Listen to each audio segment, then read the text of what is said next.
so that you can get to that point where Phil, the moderator, suggests it or pins it? Yeah, I mean, you say my name, my handle there. That started because originally people were saying, "Who's this Phil guy who's writing stuff all over our articles? Who is he anyway?" So I changed my name to Phil the Moderator. Hey, it works. Article quality guidelines, the pain in my neck. The main problem we have is people who seem to be unable to write in good English or to recognize poor English when they see it. Yeah, I'm saying that this article is full of errors, and they say, I cannot see any errors, which makes life very difficult.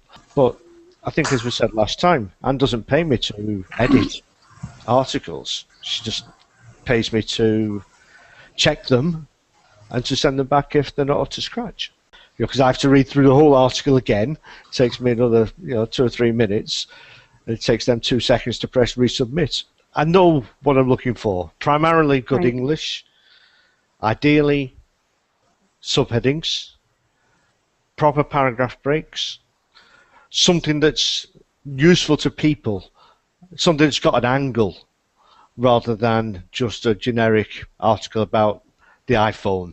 Something about who could use an iPhone, or why an iPhone might be a better replacement than something else. I want an angle, ideally.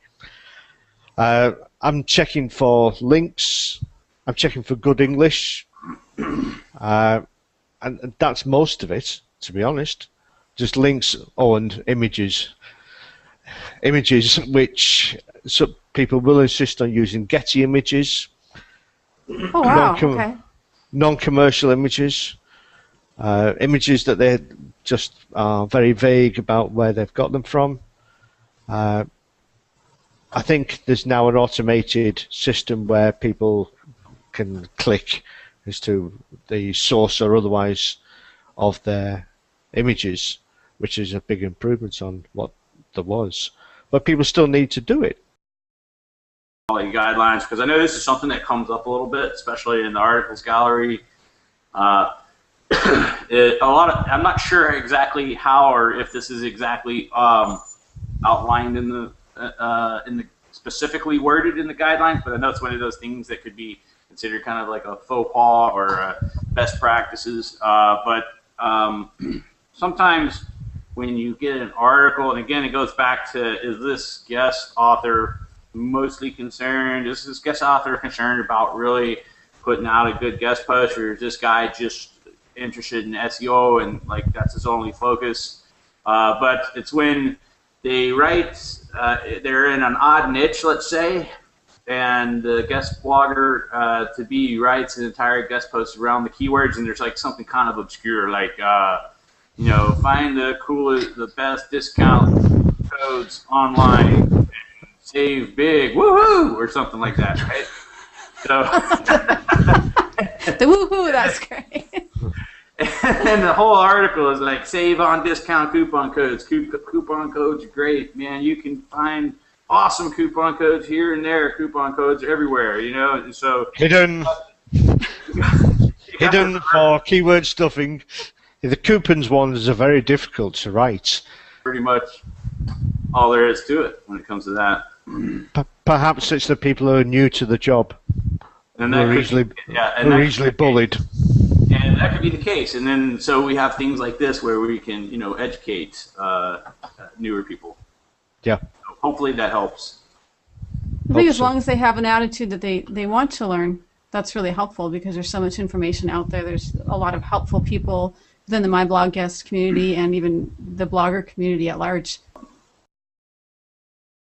You have to keep in mind that when you're guest posting on someone else's blog, if your focus is 100% SEO, you're taking the wrong approach in the first place. You know what I mean? And that's coming from an SEO expert. Yeah. But you have to find a proper balance, and you have to be respectful for other bloggers, because you're like, when you're guest posting on their blog, you're like a guest in their home. Like you wouldn't go over to someone's house and be like, hey, how you doing? Hey, what do you got something to eat? You got something to drink? Start going through their fridge or something. You have to have proper etiquette, proper manners when you're someone else's guest, And it's the same principle when you're on their blog. But usually your close family. But they probably aren't going to get invited back, Exactly. My forum, we have the social help, and really nice bunch of people. I love how they post their articles and then go help everybody else out. And there's literally so much social love going on in that forum. Okay. Everybody is helpful. Everyone does try to help, but nobody can do the member's job for them. When it comes down to the crunch, the member is responsible for the article and its quality. A lot of time in the blog, and having that WordPress plugin right there is so convenient because it'll automatically search for the category that fits my blog as designated in the profile in the MyBlogGuest, and I'll see the articles right there. I can make an offer, and that probably saves 90% of the time right there. Yeah, it just never ceases to amaze me, all this awesome stuff that Ann just keeps coming up with, I'm like, oh my God, like just when I thought, it couldn't be any more amazing, she comes up with this, Usually you reach a point where you kind of exhausted those avenues and you're kind of like, you want more eyeballs on the content, Each platform had, maybe one or two cool things, but also had one or two things that we really, really didn't like. Like maybe all the submissions were like really, really spammy all the time. You don't want to really, I'm not going to share that to my 100,000 followers on Twitter. After years of, trying all different ways of promoting stuff and trying some, different services that aim to facilitate that, we kind of put our heads together to create a unique model that we think will work really well, but has a primary focus on quality. So we moderate all the submissions. So if something is spammy, we obviously nuke it, but it's kind of like the articles gallery. It has to have a certain minimum quality factor for us to allow it on there. So when people go there, they can expect they're going to see some pretty good articles. It's very similar to what we're talking about with quality guidelines. In the articles gallery, earn credits by sharing only what they like.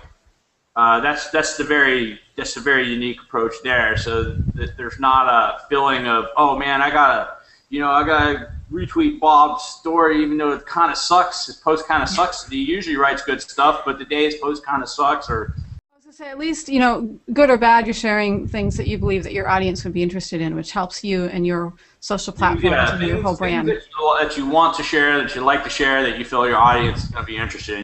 They're going to earn more credits the more authoritative their social account is. So, for example, someone with 100,000 followers on Twitter, if they tweet something, they're going to earn more than someone that has 100 or 1,000 followers. We want it to be attractive to the big guy and the little guy. At some point, we are going to add the option to purchase credits. So, that is something. It's always going to be free for people that are willing to share. But at some point, it's like, that's the problem. Someone has a very busy life or a very busy business, and they just don't have the time. We'll have an option like that where people will have the option to eventually purchase credits, and then just you don't have to sit there and share all day long if you don't have the time to do